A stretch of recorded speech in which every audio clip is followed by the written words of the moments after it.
Enfants d'Amazonie est un documentaire écrit et réalisé par Christophe Pierre qui nous parle des Amérindiens de Guyane.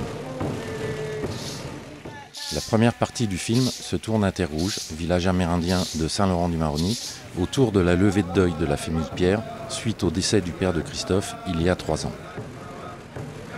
Tout ce qu'on peut faire, c'est faire traverser nos valeurs. C'est-à-dire qu'on doit transmettre nos valeurs, nos modes de pensée, notre façon de fonctionner, notre façon de voir le monde. Même si on a perdu énormément, c'est simplement à travers ça qu'on peut survivre. Parce que réellement, ce que j'en pense, c'est que nous sommes dans une position, dans une posture, dans une situation qui n'est pas du tout à notre avantage. C'est-à-dire qu'aujourd'hui en Guyane, on n'est pas très nombreux et que finalement, je ne sais pas ce qu'on deviendra d'ici quelques décennies. Du coup, c'est aussi maintenant que ça se joue, je pense, parce que la génération qui vient après ne maîtrisera pas la langue, ne pourra pas recevoir des anciens tout ce que nous avons pu recevoir. Enfin, nous sommes une dernière ligne, disons.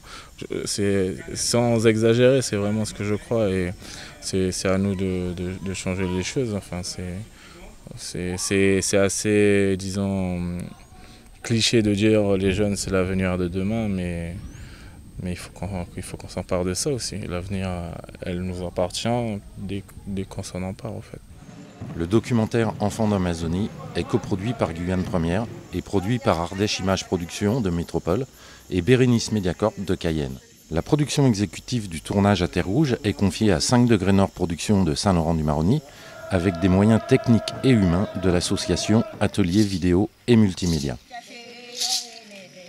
Mon rôle sur le film de Christophe Enfants d'Amazonie, il m'a vraiment pris en tant qu'assistant réel, pour pouvoir l'assister au mieux pour qu'il puisse réaliser son film, vu qu'il est souvent dans le champ de la caméra, que moi je puisse retransmettre au caméraman, au preneur de son, ce que lui veut vraiment, les différentes valeurs de cadre, comment il veut, l'intention qu'il a besoin.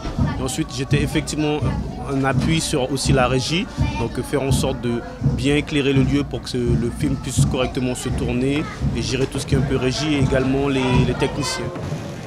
Pour développer son idée et son désir de faire un documentaire, Christophe Pierre a participé à une résidence d'écriture en 2014 à Saint-Laurent-du-Maroni. Cette formation, qui vise à produire des films d'ici, faits par des gens d'ici, enregistre déjà 2 documentaires réalisés et produits sur la grande région Amazonie-Caraïbes. C'est une grande satisfaction parce que voilà, il fait partie, Christophe, de la première promotion de Doc Amazonie Caraïbes. Ça prend du temps, mais voilà, on peut être content de voir petit à petit les films se réaliser.